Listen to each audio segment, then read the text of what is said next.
Hello friends, welcome to my YouTube channel. तो friends, आज के इस वीडियो में हम सीखेंगे how to shut down your laptop और पीसी। अपने लैपटॉप और पीसी को कैसे शट डाउन करते हैं। ठीक है, तो अपने लैपटॉप और पीसी को शट डाउन करने के लिए यहाँ पे मेन दो तरीके होते हैं। उसमें से जो पहला तरीका है वो अपने विंडोज 7, 8, 9 और 10 सभी में चलेगा। वो कॉमन तरीका है।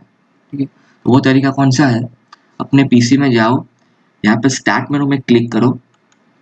स्टार्ट मेनू पे क्लिक करने के बाद आपको यहाँ पे पावर बटन मिलेगा। ओके, उसके ऊपर क्लिक करो और यहाँ पे आपके सामने तीन ऑप्शन शो होंगे, स्लीप, शट डाउन और स्टार्ट। तो सिंपली आप शट डाउन पे क्लिक करो और आपका पीसी और लैपटॉप शट डाउन हो जाएगा कंप्लीटली। ओके, एंड इसके अलावा जो दूसरा तरीका है वो आपको ओनली इन विंडोज 10 में ही मिलेगा। ठीक है, वो तरीका विंडोज 7 में नहीं मिलेगा। ओके, तो विंडोज 10 में ये शॉर्टकट्स की है। तो क्या करना है आपको? आपको सिंपली प्रेस करना है अपने कीबोर्ड पे अल्टर प्लस F4। क्या करना है?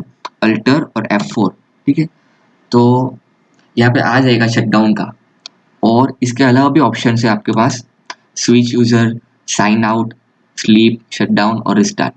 तो ठीक है, तो यहाँ पे करना है शटडाउन पे क्लिक और यहाँ पे सिंपली ओके बटन पे क्लिक करना है और आपका पीसी ऑटोमेटिकली शटडाउन हो जाएगा। ओके, तो फ्रेंड्स, ये तरीके थे दो अपने पीसी और लैपटॉप को शट डाउन करने के लिए। I hope you enjoy this video. Thank you friends.